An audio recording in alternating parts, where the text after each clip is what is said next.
And I need my Bluetooth.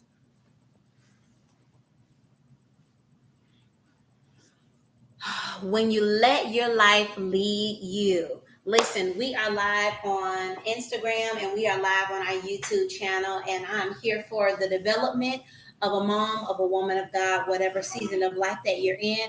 I pray that something that I share today, you'll be able to grab hold to it, and you will be able to grab hold and then lean back.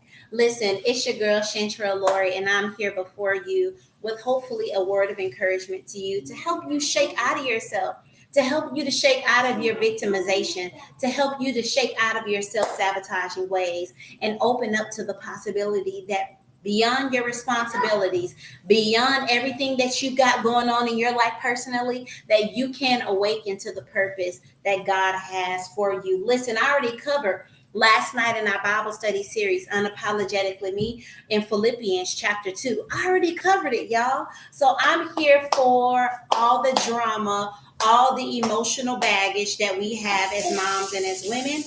And guess what? I'm here to unpack it, because as we unpack it, we'll begin to see ourselves in a new light. We'll begin to see ourselves of who we can become despite everything that God has entrusted to us. He's entrusted you with it. He's entrusted me with it. And why? That means I can make it. I can stand. Listen, today I'm standing not on my own grace, not on my own, not on my own wisdom, but I'm standing on that of the Lord. And I thank God for my husband because I got his spirit. Well, this is what I want to tell you in this moment. Before we go any further, tell me, drop down in the comment while I go get my Bluetooth, and tell me what you're grateful for. Y'all gonna watch me clean out my refrigerator. Tell me what you're grateful for. Go ahead, go ahead.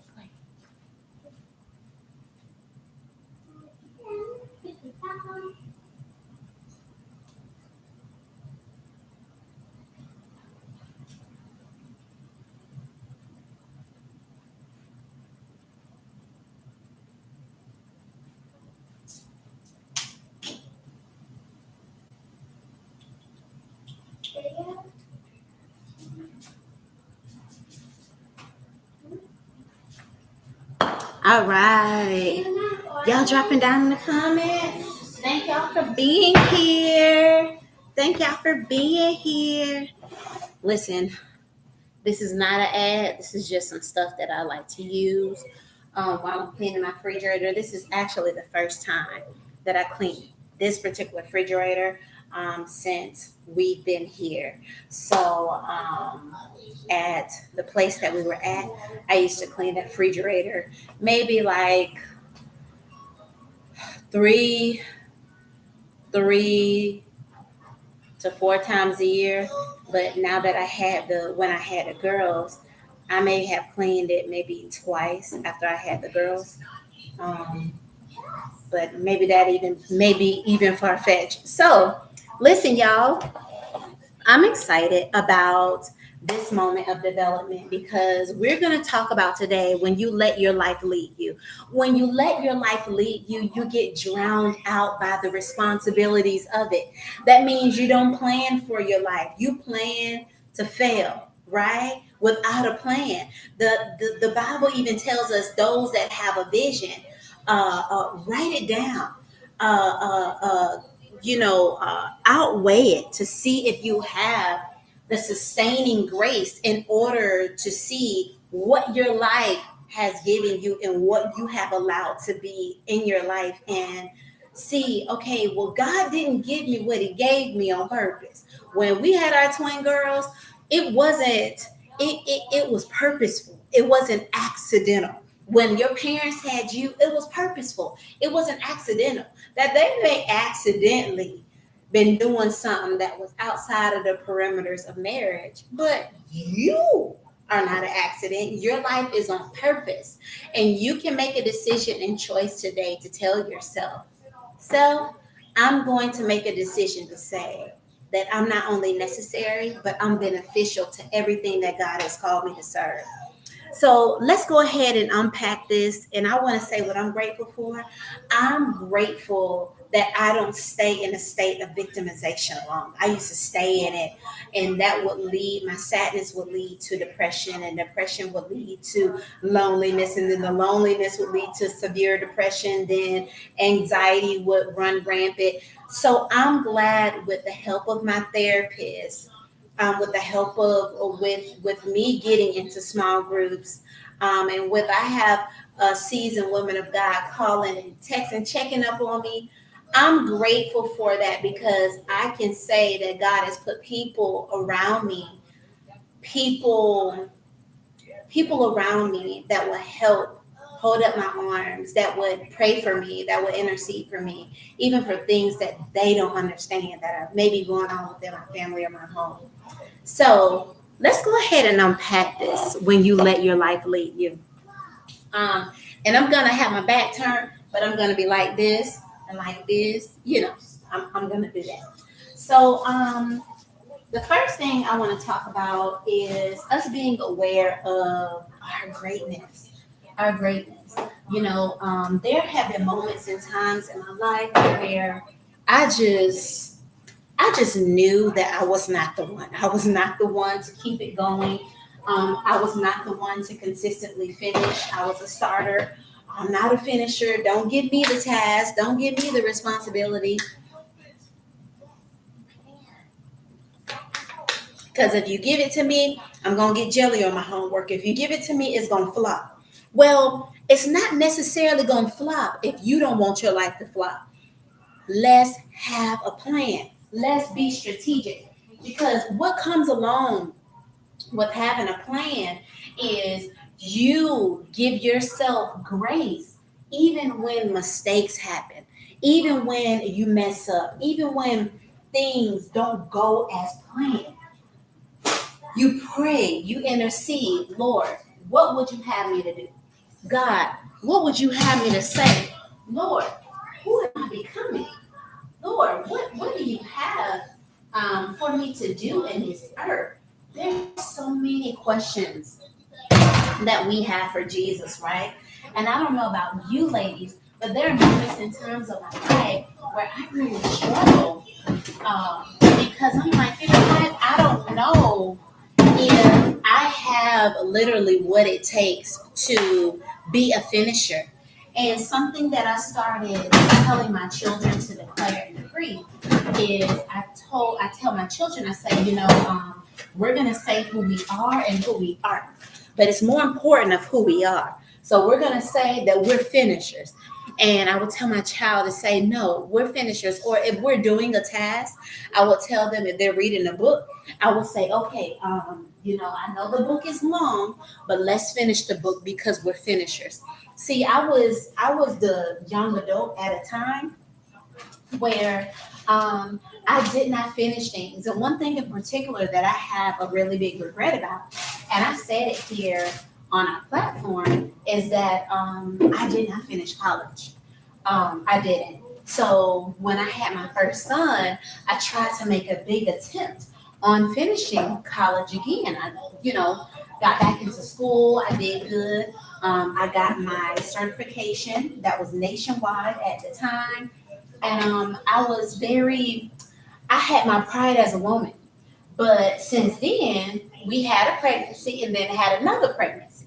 So as you all know that our mothers, uh, um, it is challenging to make an effort to work on yourself personally when you have the responsibility of the upkeep of helping to raise your children. Because children are not just a person that you dress up very cute for Easter celebrations, maybe for Christmas, Hanukkah. No, they're people, and you have to steward them well because they grow up and they learn to accomplish things based on what they were offered or what was given to them, or opportunities that they seen, or even them just being made aware that they could accomplish great things despite their ethnicity, despite where they're from. And let me tell y'all, that in itself is amazing because there were things as a child, and this goes all underneath the same guideline of when you let your life lead you. When you let your life lead you, you respond to everything. You react. I'm sorry, to everything that your life gives you. You don't give yourself an opportunity to respond because responding to something means that you operate in the peace that the Holy Spirit brings, and then you allow yourself to feel. Yes, we're not going to act like we don't feel. We're not going to act like we don't get anxious, that we don't get afraid, that we don't get fearful. No, we're going to be in that moment and we're going to feel that emotion because avoidance of an emotion is still not proper etiquette for healing on a continual journey and trajectory for you to walk out your healing. It's not safe for you, for the people, because we have to look at motherhood in a different way, y'all. We are responders. You know how they say, you call 911 and literally the people that you call 911 for, they're first responders. They're coming on scene.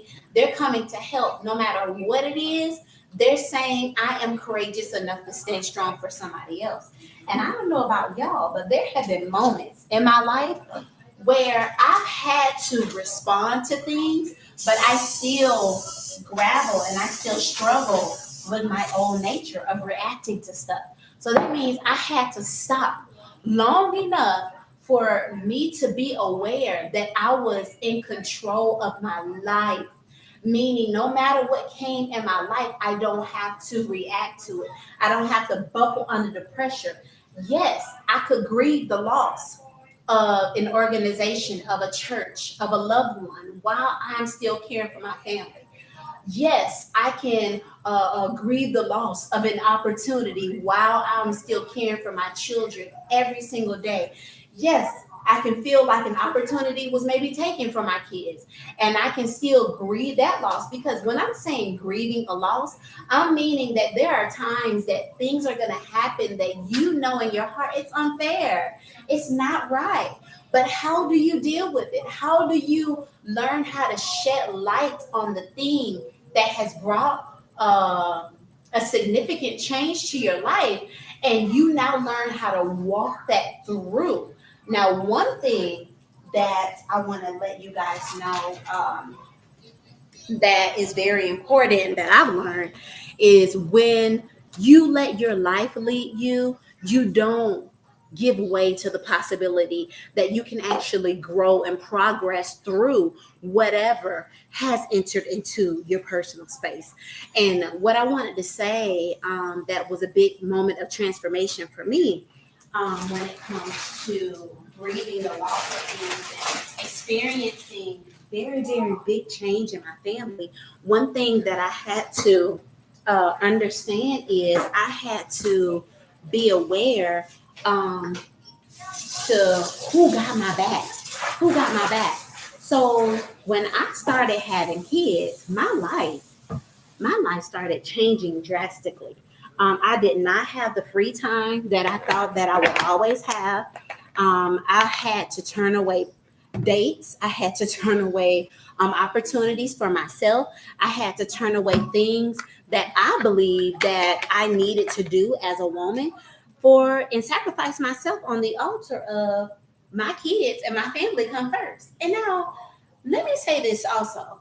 There was a time that I wasn't aware of who I actually was and what I actually needed. So there'll be times where I'll be like, okay, let me sacrifice myself on the altar of my husband, on the altar of my kids, on the altar of what they need. Now, there was everything is a season.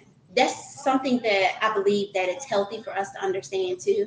And I'm gonna get back to the point that I was trying to make about how I learned to transition through hard moments of grief, of loss, of disappointment, of maybe heartbreak. I'll give y'all some tips on that at the very end.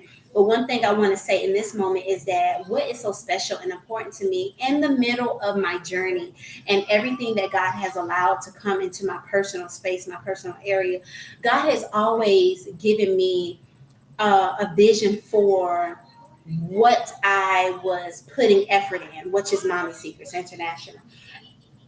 When I started having, when I had my first son, I knew that if I react to my life, that I could possibly be depressed for the rest of my days, that I could possibly be in this space of development that I don't know what a good day is. I don't know how that looks, because I've just been so used to struggling, to trying to make it, and I didn't want to be, by God's grace, and even with my mentor, who is my husband, I did not want to be that person who seemed like she had it all together when I know that there were things that I was dealing with personally, and I had to put on the front for people. I did not want to be that person. And so, what I learned to do is through moments of great transition, especially in my family, I learned to journal. I learned to write.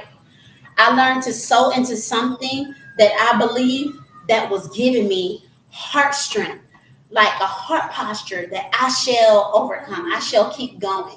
And that one thing is Mommy Seekers. That's been something, even for those of you that just started following, or whether you have already been following me for a while, that's one thing I've always had a heart to do is like, Lord, I have to continue to sow into who I believe I'm becoming. And I don't know if you guys noticed, but I had a page of it was Chantrell Lori, but that was a personal page of mine. Well, I ended up deleting that on Facebook and Instagram, and I took it down because I wanted that to be washed away. Old things are old things, and I wanted new things to be new things for myself. And it was so special to me because the version of who I'm becoming is the businesswoman, the professional, um, uh, uh, uh, the chief executive officer, the person that is in charge of budgeting, the person that is being watchful of the things that I'm eating and taking in my body, the person that is aware of her emotional and her mental state, the person that is not any longer a people pleaser and no longer dependent on other people to help her to move forward in her next goal, but she is her biggest cheerleader. And I thank God again for my husband because these different principles, these are things that he put in my heart. These are things that he put in my spirit for me to believe in myself that I could become, I can do the things that God had put in my life to do, and that I did not have to become a victim of my life, that I can move past walls and barriers.